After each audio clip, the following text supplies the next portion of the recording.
Global માર્કેટ્સનું setup સમજીએ સહયોગી નીરજ કંસાર આપણી સાથે જોડાઈ ગયા છે। Neeraj, good morning. કઈ રીતે આજે વૈશ્વિક બજારો તરફથી અપડેટ્સ છે? જી ગુડ મોર્નિંગ ચાંદની। આજે થોડાક આપણને મિશ્ર સંકેતો ખાસ કરીને અમેરિકાના બજાર તરફથી મળી રહ્યા છે। જો સૌથી શરૂઆત વાત કરીએ તો ગઈકાલે આપણને અમેરિકાના બજારોની અંદર એક ઘટાડા તરફી કારોબાર ખાસ કરીને જોવા મળ્યો હતો। ડાઓ જોન્સ લગભગ તમને 100 પોઈન્ટ જેટલો ઘટતો જોવા મળ્યો। નાસ્ડેકમાં ઓલમોસ્ટ 1% ઘટાડો હતો। S&P 500 લગભગ 0.5% ઘટાડા સાથે આપણને અહીંયાથી કામ કરતો જોવા મળ્યો। અને આમાં પણ ટેકનોલોજી શેર્સની અંદર ગઈકાલે એક મોટો ઘટાડો આવતો દેખાયો, જેને કારણે આપણને બજારમાં એક ઘટાડો આવતો દેખાયો। અને ખાસ કરીને ટેકનોલોજી શેરમાં કરતાં પણ જે ટેસ્લાના શેરની અંદર ગઈકાલે ઘટાડો આવ્યો। 14% વધારેનો ઘટાડો અહીંયાથી ખાસ કરીને આવ્યો હતો। અને એક જ દિવસમાં ટેસ્લાનું જે માર્કેટ કેપ છે એ લગભગ 13 લાખ કરોડ જેટલું ધોવાયું હતું। હવે આનું મુખ્ય કારણ શું છે? કારણ કે બહુ ઇન્ટરેસ્ટિંગ ઘટના ગઈકાલે એ પણ બની કે ટ્રમ્પ અને એલન મસ્ક, જે બંને છેલ્લા ઘણા સમયથી બહુ સારા મિત્રો માનવામાં આવી રહ્યા હતા, એ બંને વચ્ચે ફરી પાછો એક સંઘર્ષ ઊભો થયો છે। અને ખાસ કરીને ચૂંટણી પહેલાં ટ્રમ્પ મસ્ક જે ટ્રમ્પનું સમર્થન કરી રહ્યા હતા, તે હવે તેઓ ટ્રમ્પના વિરોધમાં ઉતરી આવ્યા છે। એટલે ઘણું મહત્ત્વનું ડેવલપમેન્ટ અહીંયાથી આવી રહ્યું છે। સૌથી પહેલાં તો ગઈકાલે શું થયું એ જોઈ લઈએ તો સોશિયલ મીડિયા પર ટ્રમ્પ અને એલોન મસ્ક વચ્ચે આપણને ગઈકાલે ટક્કર જોવા મળી। નવા સ્પેન્ડિંગ બિલ પર ટ્રમ્પ અને ખાસ કરીને મસ્ક વચ્ચે આપણને ટક્કર થતી જોવા મળી।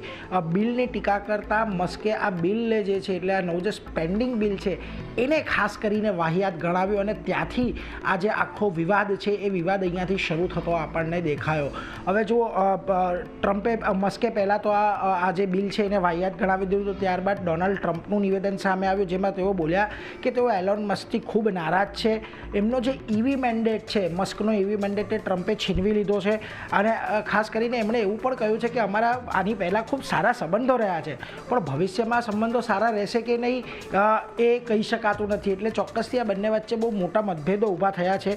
અને ખાસ કરીને ટ્રમ્પે અહીંયાથી એવો પણ પ્રયાસ કર્યો કે એમણે એવું પણ કહ્યું કે પૈસા બચાવવાનો શ્રેષ્ઠ રસ્તો એ છે કે મસ્કની જે કંપનીઓ છે એને મળતી જે સબસિડી છે, ખાસ કરીને એમની સાથે થયેલા જે કરારો છે એ રદ કરવામાં આવે અને તમામ સબસિડી છે એ અહીંયાથી ખત્મ કરવામાં આવે। અને એટલા માટે ખાસ કરીને મસ્ક છંછેડાયા છે એવું ટ્રમ્પ બોલી રહ્યા છે, એટલે એના પર એક ખાસ ધ્યાન રાખવાનું।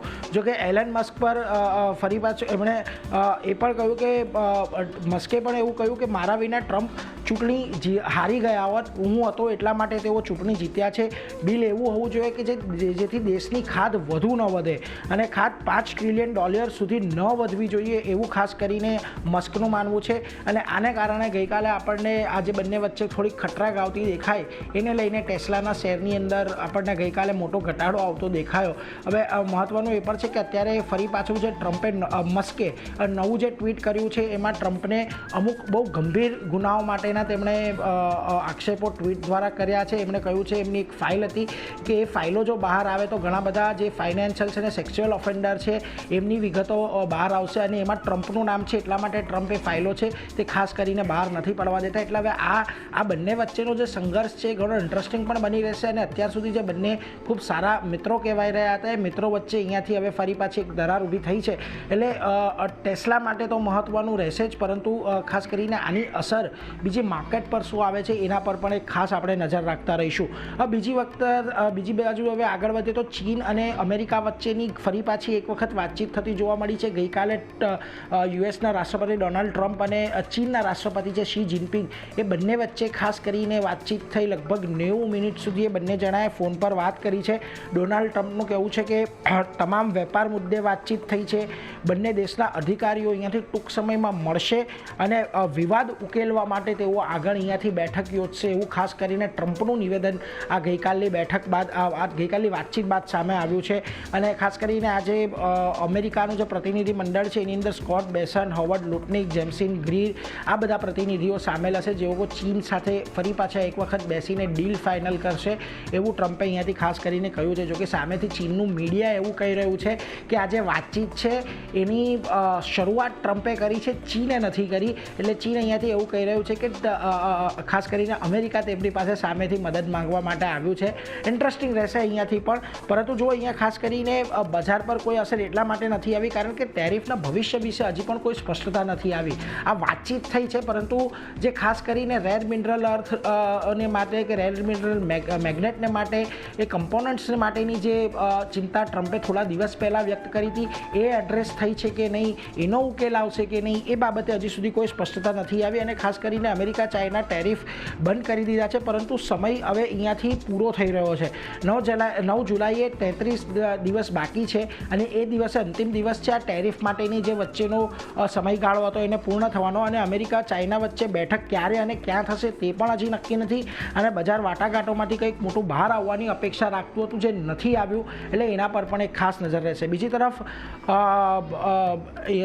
ECBએ ખાસ કરીને યુરોપિયન સેન્ટ્રલ બેન્કે વ્યાજદરની અંદર ઘટાડો કર્યો છે. લગભગ 25 બેઝિસ પોઈન્ટનો ઘટાડો કર્યો છે અને આ વ્યાજદરનો કાપ હતો એ અપેક્ષા મુજબનો હતો અને 8મી વખત આ વ્યાજદર કાપ આવ્યો છે, એટલે એના પર એક નજર રાખવાની. અન્ય ડેટા પર નજર કરી લઈએ. US ડોલર ઇન્ડેક્સ ઘટીને 98.3 પર પહોંચ્યો છે, હજી પણ 99ની નીચે છે. બીજી તરફ બ્રેન્ટ ક્રૂડનો ભાવ ફરી પાછો એક વખત $65 ઉપર આપણને પહોંચતો દેખાયો છે. ટ્રમ્પ અને શી વાટાઘાટો છતાં સોનું નીચલા સ્તરેથી આપણને સુધરતું જોવા મળ્યું છે અને 10 વર્ષની બોન્ડ yieldજે છે એ લગભગ 4.4% આજુબાજુ અત્યારે સેટલ થતી દેખાઈ રહી છે. એટલે આ બધા પર પણ એક ખાસ કરીને આપણે નજર રાખતા રહીશું. પરંતુ એ બધાની વચ્ચે આજના જો એશિયાના કારોબારની અંદર આપણને થોડી ઘણી મજબૂતી સાથેનું કામકાજ જોવા મળી રહ્યું છે. જાપાનના બજારોની આજે શરૂઆત જે છે થોડીક પોઝિટિવિટી સાથે થતી જોવા મળી હતી. કોરિયામાં અત્યારે જુઓ તમને એટલી કોઈ 1.5% તેજી આવી છે. તાઇવાન થોડુંક 5% જેટલું અત્યારે નીચે છે. પરંતુ બીજી તરફ તમને હેંગસેંગ, શાંઘાઈ અને માં જુઓ ઘટાડો છે અને સિંગાપોરના બજારો એક ફ્લેટ ટુ પોઝિટિવ છે. પરંતુ ગિફ્ટ નિફ્ટી આજના દિવસે જે સંકેત આપી રહ્યું છે ઘણા મહત્ત્વના છે. ગઈકાલે આપણી એક્સપાયરી હતી ને એક્સપાયરી એક મજબૂત આપણને થતી જોવા મળી હતી. જો ગઈકાલે 24,861 પર નિફ્ટી ફ્યુચર્સ હતા. આજે માત્ર 12 પોઈન્ટના ગિફ્ટ નિફ્ટી અત્યારે ઘટાડાના સંકેતો આપી રહ્યું છે. પરંતુ ખાસ મહત્ત્વનું અહીંયાથી આજના દિવસમાં એ જોવાનું રહેશે કે 24,800, 24,900 પાર જઈને 25,000 જવાનો નિફ્ટી પ્રયત્ન કરે છે કે નહીં. જો નથી થતો તો ફરી પાછા આપણે આજે એ જ રેન્જની અંદર ફસાયેલા રહીશું એવા અત્યારે તો સંકેતો લાગી રહ્યા છે. ચાલો જી.